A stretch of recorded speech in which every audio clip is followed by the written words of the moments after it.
Hey creatives, welcome to Girl Gang Craft the podcast. Today we have Risa from the Missing Witches on the podcast today. Hello Risa, welcome. Hi, Phoebe. Hi, Girl Gang Craft. I'm so excited to have you here. And I was just reading your second book on the train this weekend. And so things are top of mind, and I'm ready to dive into magic and resistance with you. I am honored. Also, I feel like it's so fun to be on a train with you. I'm like imagining our coven and our book getting to go on a train ride. That's lovely. I love trains Me because, too. like, I don't have to worry about falling out of the sky, you Yeah. know? Yeah. Yeah. Yeah. I like seeing the country go past. I Yeah. like imagining like a future of electrified rail. I like all of that.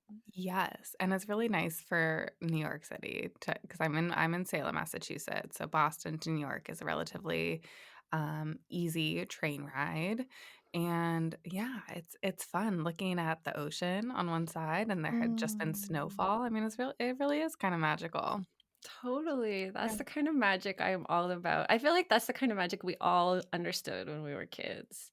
You know, like you were making your potions and it was like slushy and sand and snowy at the ocean, and you felt the power of the wind, and you were like a kid in touch with all your powers. Yes.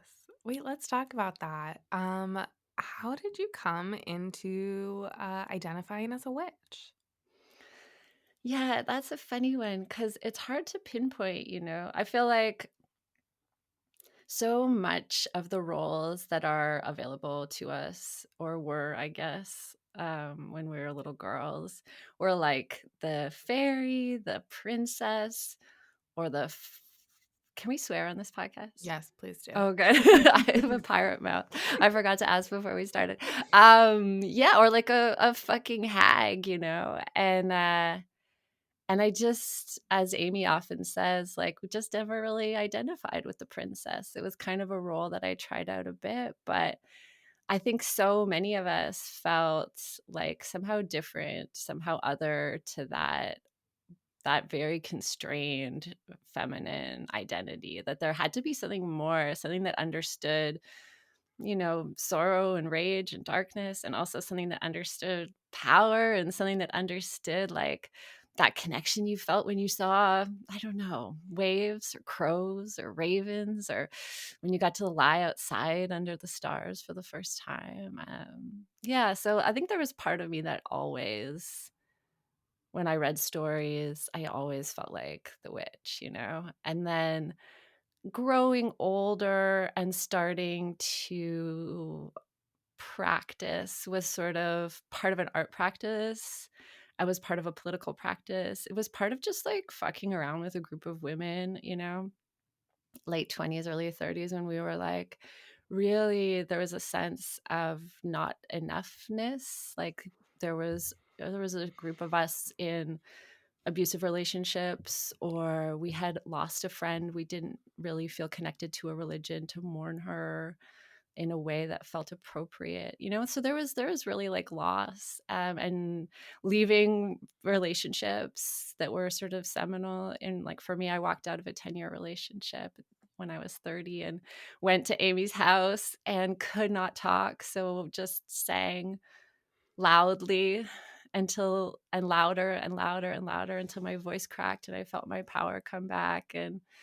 And really, then Amy and I started to practice together, and it was fun. It was celebratory. You know, we had met as artists, as musicians, and so that opened a space for us to kind of play with things. I feel like your audience of creatives and crafters understands that sense of like, we can make things. We have the power to change our worlds, change our fortunes by making things, exerting our will upon things. And it was really that. And then we had a friend who was working at a Salvation Army in the bookstore. And she told us that the Salvation Army burns any books that come in that are related to witchcraft. And she started smuggling them out and smuggling them to us. She was like, I'm not really witchy, but I feel like these deserve a home and they should go to you. And so that was how we got Does all this our still happen? Do we know about I this? don't know, but this was not that long Wow. ago. Yeah. And so that was how we got these piles of first books, and we started inventing our own rituals and crafting together. And really, the power of it was being with a circle of women, queer people, often late at night in the community garden, and just feeling like we could invent our own rituals. We read books and then, threw them over our shoulders and we're like, the goddess forgives. We're going to use the flowers that are in the garden and a bunch of glitter, and we're going to say out loud what we really really truly want. We're going to take off our masks of polite behavior and say what we really want. And it was life-changing for all of us. Yeah. Um, I love you're such a storyteller, and even just in everything you have to say, it just really I'm comes such across a on the talker. I'm no, sorry.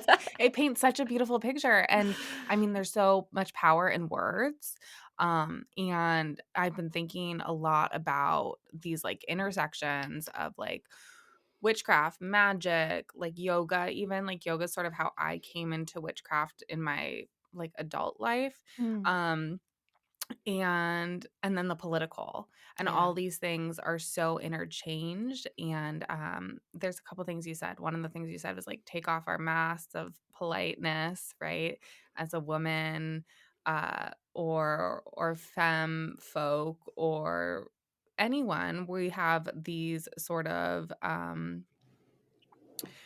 these constructs of gender that we're supposed to fit into, right? We're supposed to be small, we're supposed to not take up space, we're supposed to, be polite, be nice, be this like faux mother energy, this giving, right?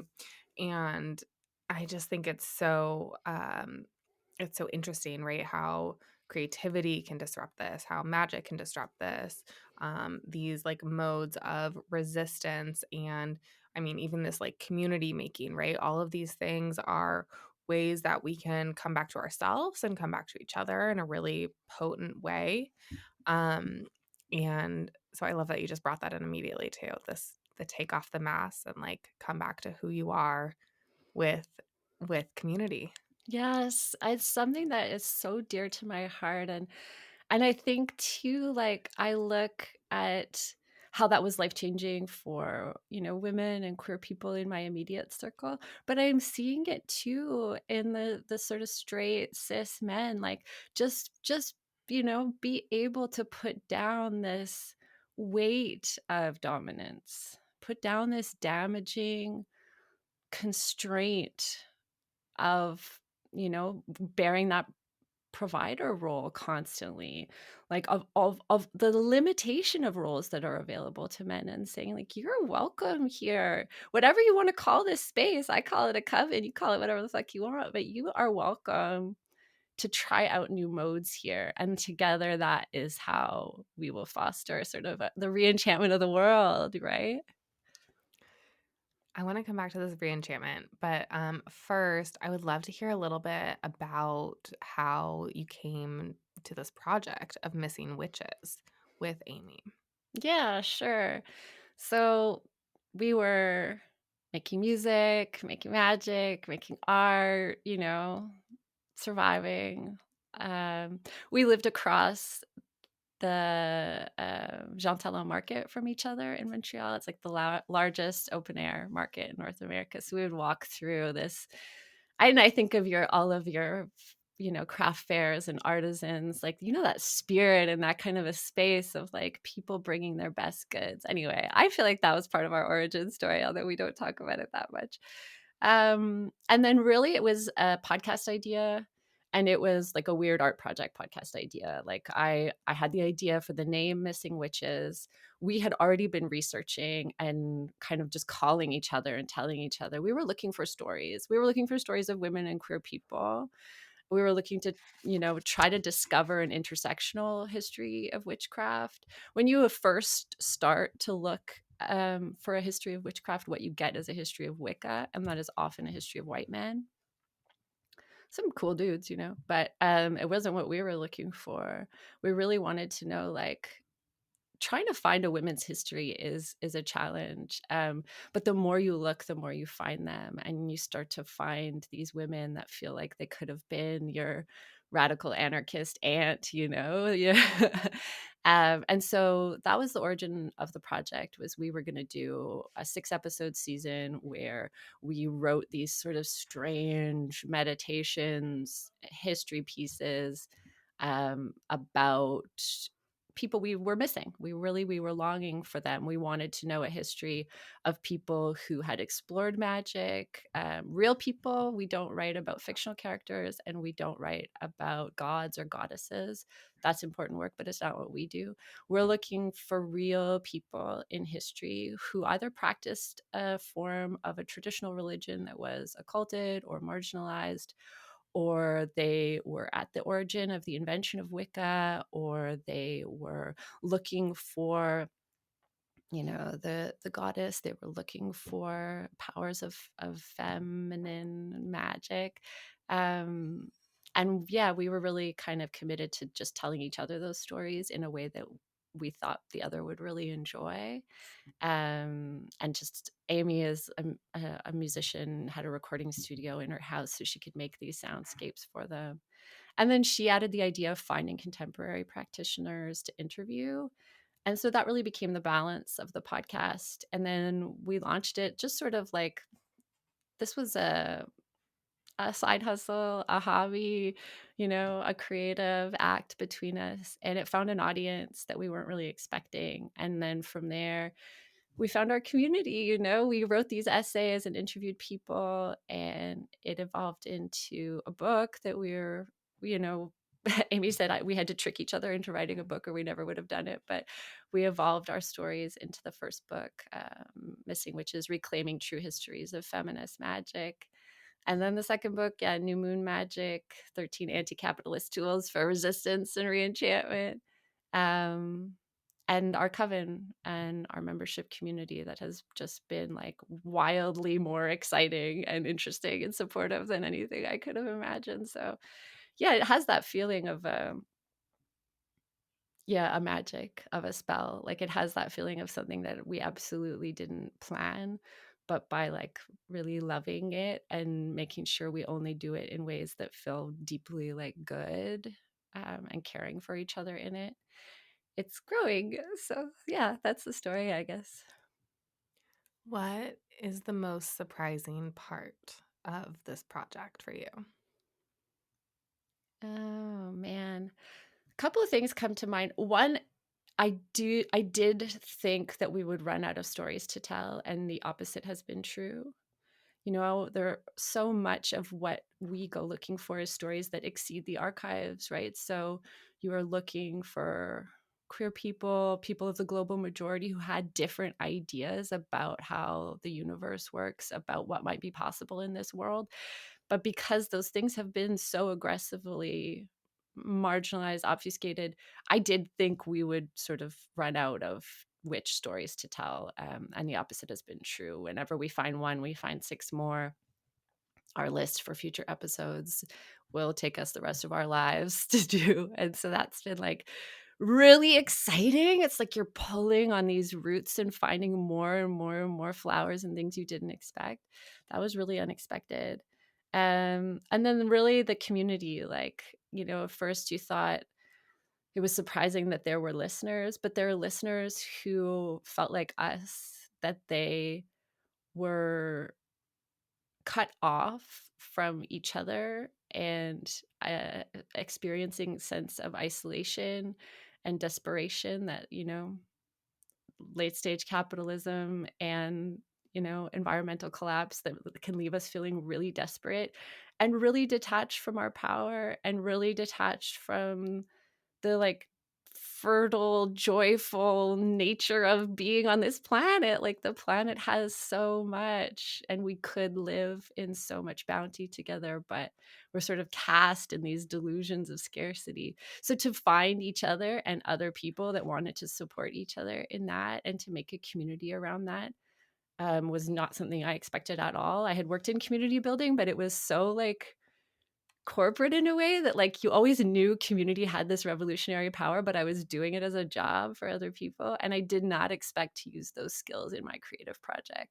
So then to start to build a community and see how deeply wise they were, and I just want to spend time with them and learn from them and follow their guidance and our own inspiration on what the community becomes. But to have a community of like 300 witches around the world who meet multiple times a month and it's growing all the time was not what I expected when I thought we would do this little 6-episode weird podcast season. Since this is a business podcast, I would love to hear a little bit about your business structure and how this is a side hustle, and maybe if you guys are still doing other projects as well to pay for your life or whatever you feel comfy and called to share. I'd love to hear about it. Yes, I love talking about all this stuff. Thank you for asking. And thanks to other people who are willing to talk openly about it. Because when you do start a business, I mean, first of all, we didn't know we were starting a business. So we did a weird art project for a couple of years and then registered it as a business only two Weird art years ago. project. Right. We love that. I feel like your Yeah. listeners can relate. Yes, I can relate personally as well. Right. Um, yeah, so then we registered it as a business, I think just 2 years ago. And it basically the business aspect, like we stumbled into it. We had like one or two advertisers on the podcast purely because they were like soulmate advertisers. The work they did was so aligned, and but that was nothing. I mean, that didn't even cover any of our expenses, but it was a joy. But it was a lot of work. And ultimately we realized we are not in the ads game. That's not something we're interested in managing and pursuing. It seems like it takes a whole other person to run a good ad business, and it wasn't for us. Also, when you do an anti-capitalist podcast, it's sort of weird to like cut in a 30-second mattress ad or whatever. It didn't feel right. But a member of our community, Angela, urged us to begin a Patreon. And so we were sort of like, well, if people want to like pitch in, I guess we could. Started a Patreon and found that really fulfilling and exciting. And we couldn't believe that people wanted to support the project. And we struggled with what the sort of rewards or membership levels would be, that all of that is like kind of hard to tune and figure out so that you aren't giving more than you can manage. I think that's a thing when you start a membership business. If anybody is thinking about that, it's like you feel like you just want to give so much to these people who have come with this great generosity to join your project, but you can really burn yourself out. And so trying to find that mix was tricky for a while. And then just last year, we still have a Patreon, but we kind of shifted our home base off Patreon. So we invested in and we updated our website. So we had been on, it's interesting if I do the actual like platforms and stuff for your audience. You can cut this out if it's boring. Yeah, no, I love it. I love hearing about tools and Okay, apps okay. and stuff I'll tell personally. you about our Yeah. stack because we're tech witches too. Yeah, so we migrated off WordPress onto Ghost.io, which is a WordPress fork that was created by former WordPress employees. They made a nonprofit version that is completely dedicated to sustainable journalism. So all a WordPress can do anything. All Ghost does is basically manage a subscription and membership business for writers or for publications. And so all of those tools were in one place for us with great SEO, and it's beautiful and nice looking. And we've found their team really wonderful and also sort of more ethically aligned for us ultimately than some other options. So we set up our home base there, and then we're still on Patreon, but we moved our actual community hub to a platform called Circle, and that's like an investment. But we have found the tools there really allowed us to have a feeling of like our own social media, like it felt like a private place. It almost feels like a Facebook/Reddit/Zoom thing where we can have our own courses, we can have our own circle meetings, we can share and write there.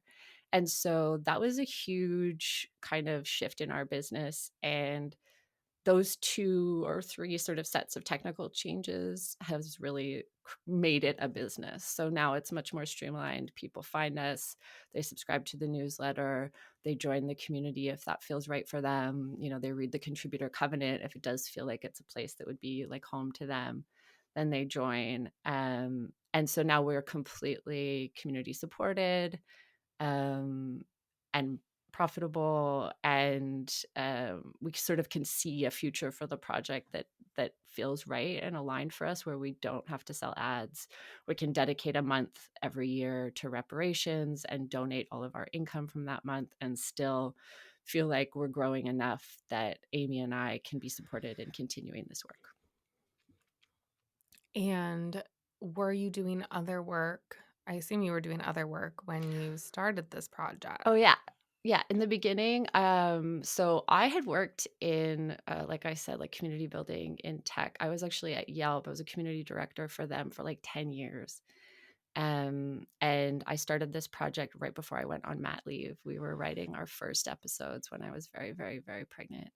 Um, and so, yeah, that's kind of like a pirating of systems, right? In Canada, we have a really ethical and reasonable maternity leave, parental leave. And so I had that year supported.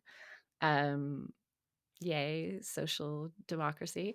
Um, everybody Yeah. gets them. Yeah, and so we kind of pirated that system, took advantage of that year, and made a couple seasons of the podcast. And then this was before we were a business, so I would kind of work on it in my spare time. And then after or during COVID, I got laid off. And it was like a kick into doing my project full time that I wouldn't have taken otherwise, truly. Like, I was looking at other tech marketing jobs and felt like I was dying every fucking time I looked at them because it was not what I wanted to do anymore.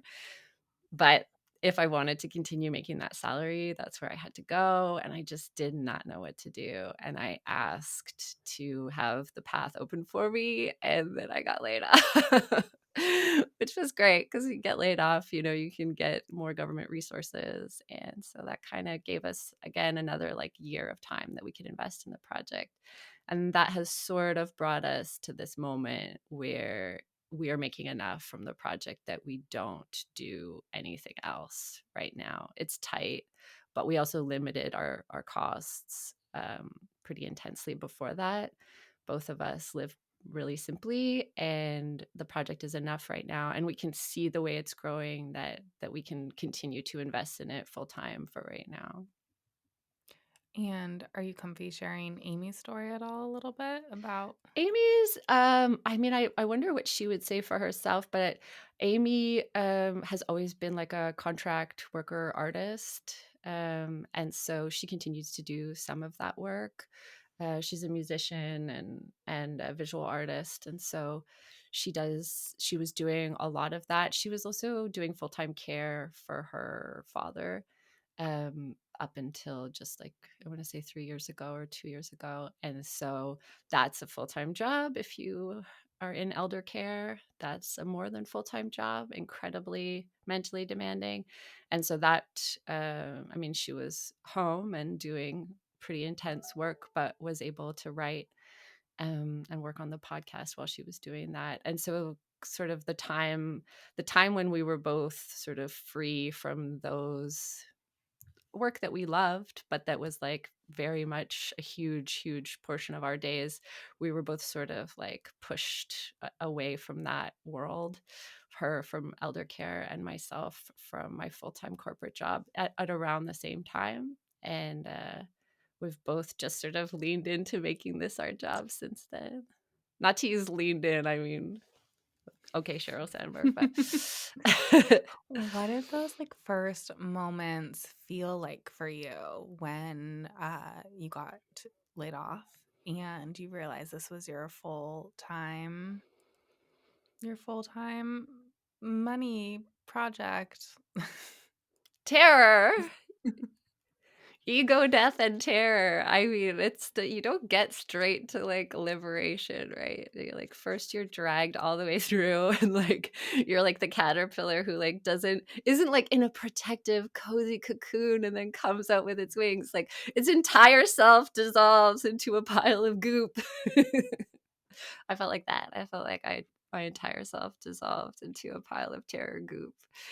And there's a lot of I mean trying to be strong and have perspective and advocate for yourself when you've dedicated 10 years of your life to an organization and then you get like just you realize that it was always, even though it seemed different and it was doing different things, it was always the same as every other corporate machine and it didn't really value you in the end. Like, that's devastating. And then to have to be like, actually, I'm not signing that document. And actually, I'm entitled to a lot more than you're offering me. And actually, like, as much as I just want to run away and hide under the moss and return my body to the soil and be a full-time witch, I need to stand up for myself in this system a little bit more first. So I had to go through some of that. Um, and yeah, advocate for yourself if you are let off. Talk to an employment lawyer. I probably could have done more, but I did some. And so yeah, that was a big part of it. And then also, it's witches are comfortable with the yes and I guess. Like, I also did feel like hugely relieved. And I just had to rest for a while. I didn't really realize how my nervous system was exhausted and also how I had to like let my nervous system like reroute a little bit. I had moved to the woods just prior to COVID. And so, but I was still really working in this kind of corporate, super intense, crazy long work days, work weeks, juggling so many projects. And I had to let my system kind of root into the lake and the trees. As cheesy as that sounds, I mean, that's really true for me. I had to like find new language that wasn't marketing speak. I had to like read beautiful things and eat healthy food and play with my kid and let myself write poetry and let myself research magical women and like look at their art and think about what they were trying to tell me about the world. Like, I had to like be reborn from my ego death in a way, and I had to guide that in along with my like real desires and my real pleasures, like outside of what I could pay for when I had that job. And after this resetting, or maybe during this resetting, was there any sort of scarcity mindset going on about, having to support yourself still through this project? Yeah, of course. Um That's just terrifying, right? And then you go into that loop where you're just like, I just have to do more. I have to do more. I have to do more. If I add one more thing, it'll work. If I add one more thing, it'll probably work. And then I could pay for my house, my mortgage, and everything will be okay. Um, which sort of works until you burn out. Yeah, definitely. And it's funny, all that language about abundance and manifesting can feel so something ick, like it doesn't really feel totally aligned for me a lot of the time. I'm sure you guys have discussed that and thought about it a lot, but there is a way in which, and I talk about this with my therapist still, there is a way in which like I had to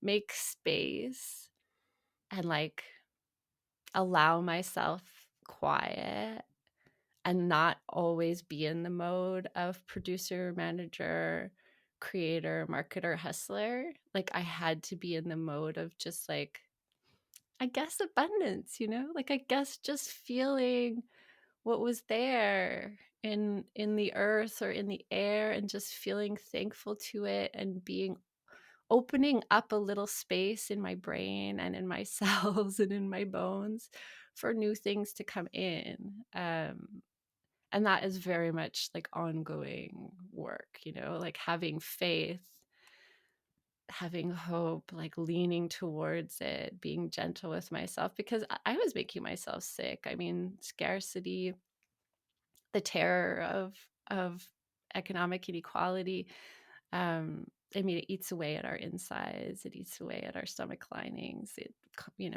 compacts the top of our skull down onto our bones and gives us tension headaches and migraines. It makes us really sick. um, and it is a great privilege to not constantly be in that mode, to have just enough that you can open a space for more to come in. But it's sort of a chicken and the egg thing. Like, the more I'm able to meditate, lie quietly in the dark and nourish myself, or yeah, spend time with my community and really listen to them, play with my kid and really listen to the strange insight she has, then the more unexpected opportunities come, and the more the business grows in its own gentle, weird way that isn't me kind of trying to force it into the boxes of things that I already know, because it wants to be something other than what I already know. Yeah, I've been thinking a lot about this like reprogramming of what a business is, Mm, also, like how to run an anti-capitalist business on capital. yeah. Like how to exist in this like portfolio of other businesses and like pay your bills and pay your team and you know have whatever programming you have and while also like taking care of yourself. And I mean, I think for me personally, that's my whole life lesson. Like, how do I take care of myself and how do I'm a Virgo and I'm highly productive and I'm really like relearning how to manage my day to day, my emotions, my body, my spirituality, all of this. Um, and still pay the bills and also still be aligned with like my ethos and be aligned with other businesses who are aligned with my ethos and you know et cetera et cetera. And it's a full learning process and every day it's different too. um Yes. so I don't know, I'm wondering if you have any strategies in your day to day to just like get back to what's important for you and like stay in alignment with the things that you believe in while also running a business. Yeah, I relate to that. I know everybody doesn't speak astrology as a language, but I do relate to that, Virgo. I have the Virgo moon, and I really relate to that. Like, I can see all the systems, I can see all the opportunities. I'm gonna work really hard. I'm gonna gosh do my darndest, you know. um, for me, working with a partner is a really big gift. It sort of is like a mirror, right? Like, I can get really hustly, and then I meet my friend on Zoom, like, or whatever it is, my beloved friend, and she cares about how my body is, and she cares about how my brain is, and she cares about how my kid is, and I care about her as a human being, like, she's sick, then nothing matters. I don't that, and we always said, like, our podcast, our rules, like, it doesn't matter. An episode doesn't come out this week. We tell our community the truth, tell the truth, tell the truth, tell the truth. It's the most powerful spell you can cast. Tell the truth. We tell the truth to each other. I just don't have it this week, or I have this other idea, and maybe it's weird, but that has really been a guiding thing. Like, one thing I think is so powerful for me to think about is like, what I know is this tiny spark, like, it's this tiny path moving its way through a network of ideas and people that is so much vaster than my brain can comprehend. That other people are living these painful and joyful lives and experiences. There's other people there, you know? Like I have to come back to them. So being in community and hearing their stories. We did a circle for the eclipse, new moon in Aries. We all came together and the prompt was to talk about our warrior selves. I didn't expect, and I should have, but I didn't expect that this would bring out so many stories of domestic violence, of surviving domestic violence, you know. It was I felt so ignorant in that moment and so naive. It didn't occur to me how much of that we are all carrying. And those moments, those movements and moments, they like bring my belly back into connection with real people. And it's like the point of anything. Like the point of anything I want to do is to break isolation and to connect us and to make us feel like we have a power to change our lives and to survive. And even if it's just for the next generation, like even if it's just to break the cycle so that I'm not violent to my kid or whatever it is, like even if it's just so that you know you have a friend and you can ask for help. I don't know. It's sort of a long-winded answer, but that is the truth of it. Like I come out of that hustle brain by remembering how painful it is to be alive, I think. So let's sort of, I mean, it's all connected, but I want to talk about your wording of re-enchantment Mm. and how that is connected to magic and ritual and community and, you know, political resistance and political progress. Can you talk about what re-enchantment means to you all? Yeah. So there's sort of a philosophical history of discussing this idea of disenchantment, enchantment, re-enchantment. Charles Taylor and many other people have written about it. But for me, it was particularly in reading Sylvia Federici, The Re-Enchantment of the World, and her way of framing both the history of witchcraft in the context of the theft of the commons, the taking of common land, the taking of common culture, the corporatization and sort of making those things into capital and how that was sort of a way of breaking us from each other. The way she tells that history through a lens of looking at the witch hunts and the ways that women in particular, elderly people, there's a class aspect for sure. So, like low income elderly women who were sort of free in some ways. They didn't have the parenting relationships in the same way, and they really could resist and they really could speak up and say, this is wrong. Like, we are entitled to life. That the history of the witch trials, especially in Europe, but also throughout the world as part of the progress of colonization, that the witch trials were really used as a way to control those women and demonize those women who were resisting. And so she writes about that. And then she also writes that, like, in the margins, another world is possible, that everywhere, that where, you know, the way, you know, bell hooks frames it, the white supremacist imperialist capitalist patriarchy, that sort of combination of forces, that everywhere that those forces is pushing down on us, there is also, like, in cracks in the pavement, another world being born, that people are finding each other, connecting with the land, sharing their rituals, sharing their stories, sharing circles of mutual aid, supporting their small businesses, nurturing each other with craft, you know, like all of that.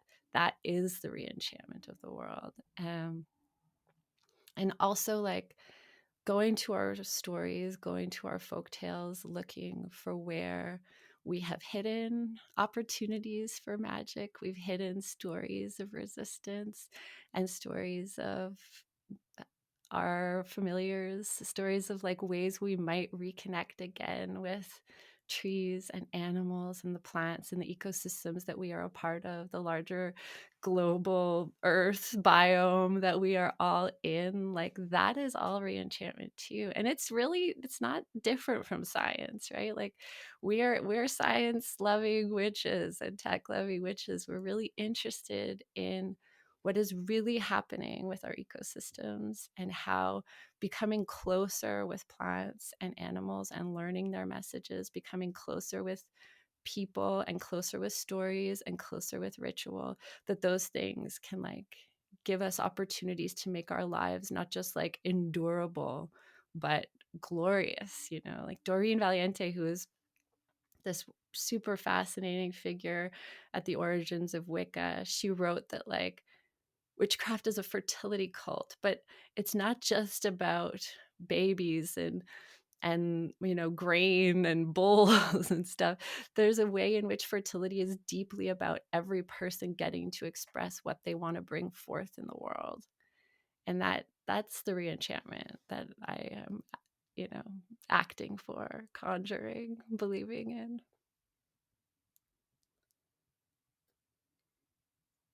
Yeah. Thank you. Um, I'm thinking about the second book, and I'm just wondering if like you had a favorite chapter or a favorite, um, yeah, if you had a favorite chapter that you wrote. I love our books so much. I find it hard to read, you know, because it's like, whoa, that's a lot of words that, you know, I sort of disassociated and channeled. Like it's Yeah. funny to read.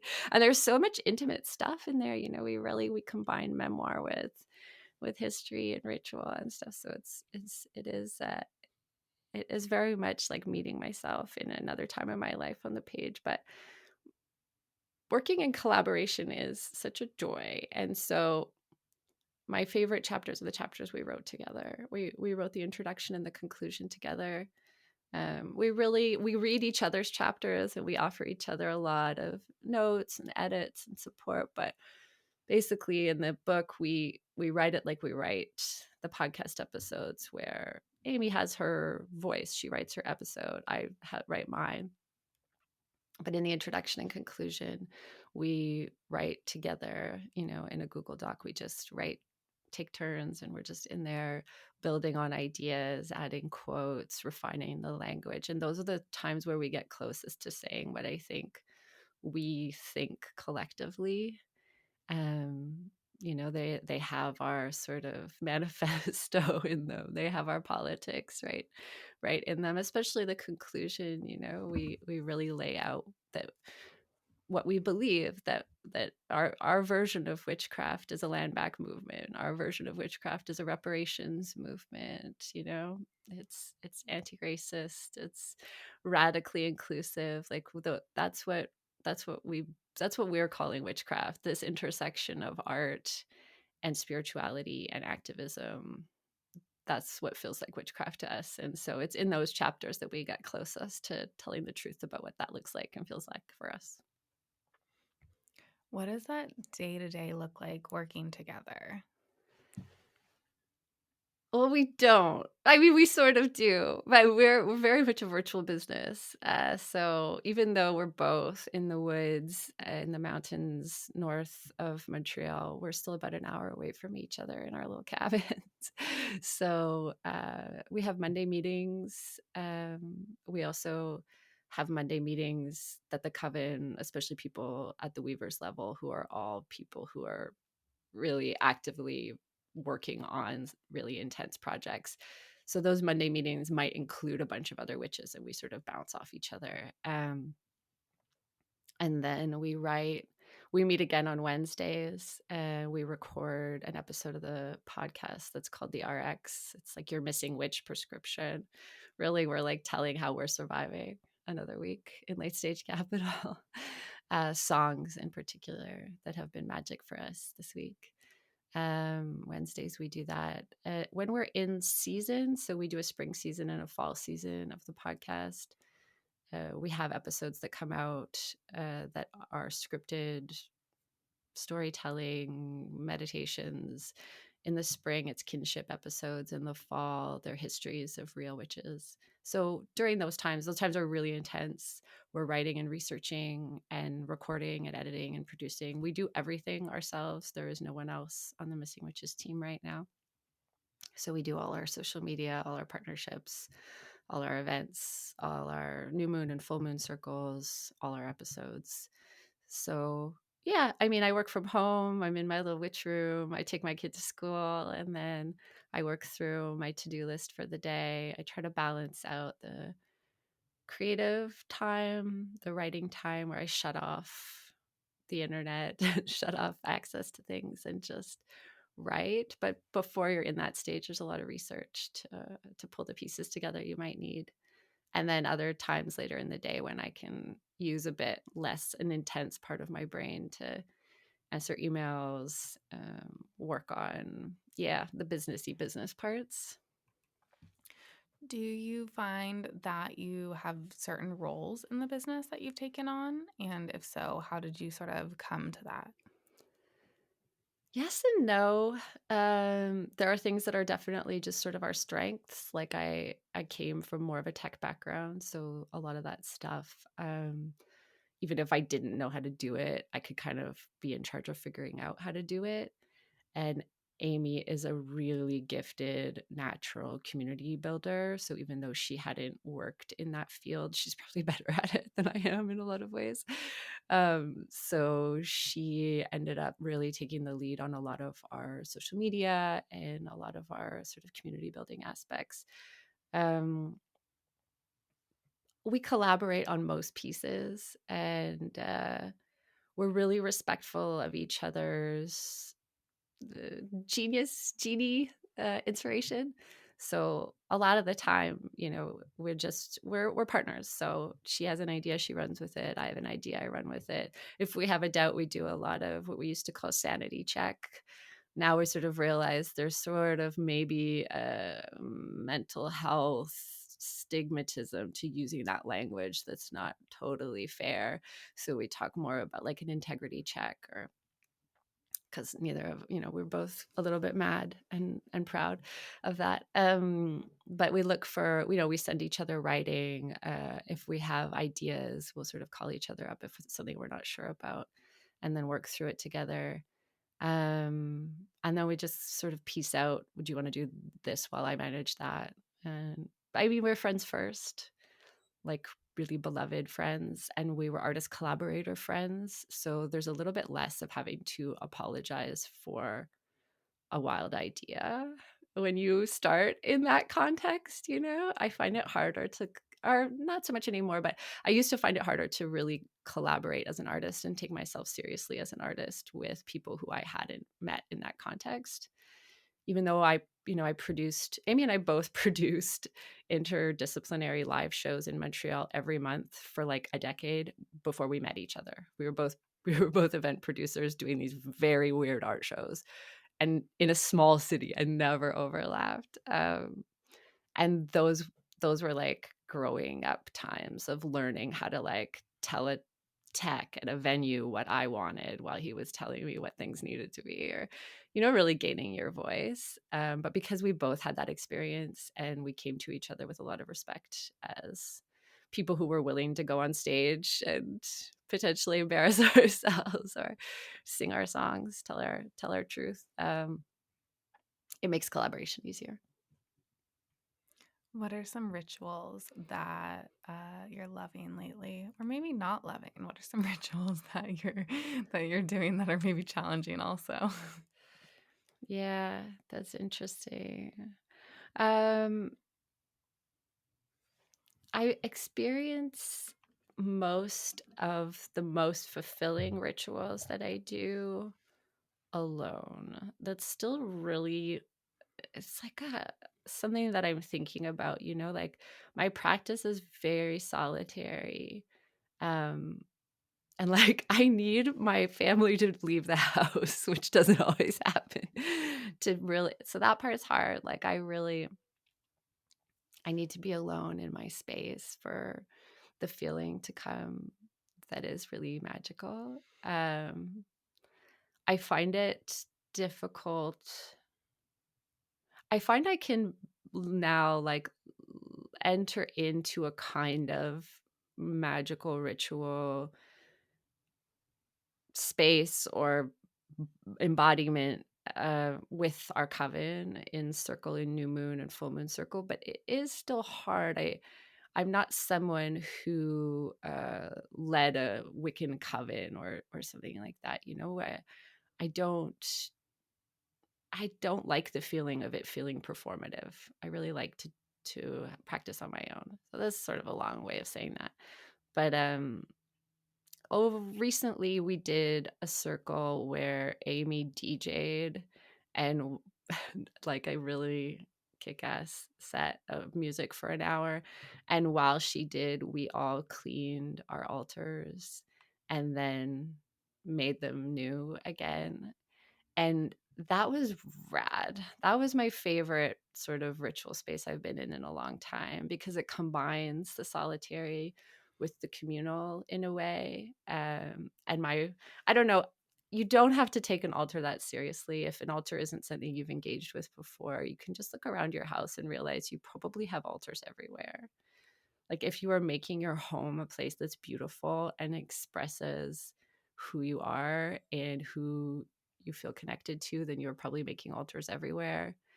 I have an ancestor altar because I'm super ancestry, and if you speak astrology as a language, it might be my Cancer sun, but I really do love to have pictures and items that symbolize not just the people in my family who I have felt deeply connected to who passed, but I've done genealogical research and I have things that symbolize people that I have found further back too that symbolize their resistance and their resilience and things that they experienced. And I have animals and stones and plants that sort of signify my ancestry in deep time. And so working on that, and then having that in my office space and turning to it when I feel lost or scared or really thankful is incredibly joyful and empowering and magical. And yeah, I think if you want to engage with a ritual, that's a place to start, even if it's just you know a member of our coven has a little portable candle holder with a little ceramic plate. And on there, they put sometimes stones or flowers. It's tiny, it's a tiny little altar. I know another person who has a locket and they'll put like a single flower or a single hair. And it's like carrying something that grounds you and roots you that you can hold on to. Having something that you think of as an altar, and it can completely be like an altar to science. You don't need to engage with a deity. You don't have to believe in a religion. You don't have to believe in source or whatever those terms are that get used. You can still find a way to turn from the ego brain that always thinks it has to be control towards that lunar mind or you know microbial gut mind or whatever it is you think of that's outside of that ego mind that always thinks it has to be in control. I think an altar is a really good way to do that. What sort of advice do you want to leave our listeners with? Maybe something in related to, uh, building a witchy business, or maybe something, or maybe the opposite, like finding space for, Mm. witchcraft, or both. I don't know, whatever calls to you. I'll say one thing that comes to mind is early on we said that in May we would donate all of our income from our membership, so Patreon at the time, and as that grew, to the Native Women's Shelter here in Montreal. We had both been to events and walks and demonstrations organized by the Native Women's Shelter in Montreal for years and years. And that felt like it anchored our work. And then we baked it in. So every month that's what happens. We do a series of special episodes dedicated to speaking with Indigenous people on the idea of Indigenous futurism, what it looks like. We do a fundraiser that all of these powerful people in our community donate prizes to, and our community donates and gets to win prizes, and we donate our entire revenue that month. And having it baked in, so it is something I would recommend for any business, is like, bake it in, make it something you do every year or every month or whatever, so that when you fall into the pit of what the fuck is this all for, what am I doing, how does it contribute, what is it worth, there is something to hold on to. At least I do this one thing, it's baked in. And reparations can be so joyful, right? It can be this joyful community building piece. It doesn't have to be as complex as what ours has turned into. um, but don't underestimate the psychological power of doing that, and of not putting it off, of saying, like, there is this thing that's important to me, and in this way I always support that thing. I am always, as my work grows, I am always also resourcing this question that is still this lack, this still not enoughness that still sort of screams in the universe. I am at least doing this one thing for that, and every time I grow, what I give to that grows. It's like magic, for real. And you were hosting a fundraiser as well. Yeah. Do you want to talk about that? Yeah, so the reparations fundraiser is coming up. By the time you share this with your gang, we will be in the full throes of it. So thank you for letting us come during this time and talk about this fundraiser. Our reparations fundraiser is underway. So if you go to missingwitches.com, you'll see it featured everywhere, missingwitches.com/reparations. We have thousands of dollars in prizes donated this year, from Amanda Gates Garcia, Jinx Monsoon, from the Moon Studio, Sarah Gottesdiener. I mean, there are full classes, year-long workshops, works in ritual, works in poetry. You can get readings. So all of that stuff has been donated. And then we invite you to make a donation to your favorite Indigenous support org. Because let's face it, so much of what we call the New Age or even handcraft or witchcraft has been extracted from Indigenous communities. The land we live on has been taken from Indigenous people. So for us, just sort of lovingly, joyfully returning money to those orgs is core. So don't send your money to us. Send it to the org of your choice or to the Native Women's Shelter. We end up donating thousands of dollars to the Montreal Native Women's Shelter every May from all over the world. And that's really fun and magical to imagine them being on the receiving end of that and not quite knowing why, although they have a suspicion now. It's a bunch of witches. So donate to them, and then you send your receipt to us. And for every $10 you donate, you get one raffle ticket, basically. And then we pull names out of hats, and then we will put you in touch with the magical people who have offered the prize at the end of the month. And everyone who donates gets a discount code to House Witch in Salem. Our buddies there. So everybody can go get magical treasures. And yeah, we're really lucky to get to be involved at this point in this fundraiser. So thank you so much to anybody listening who wants to get involved in any way and be a part of this wave. It really is a joy. And we'll be sure to put all those links on our social posts and on the podcast and on our website as well. Thank you so Yeah. much. Thank you so much. Thank you for being here and for sharing your story and the other witches' stories as well. Yeah, it's such a treat, Phoebe. Thank you so much for all the work you do to bring creatives and craft together in such an empowering way. There is so much resistance work going on through your community in such a joyful way. It's really, really a treat to get to be here and to be connected with you all. Thank you so much.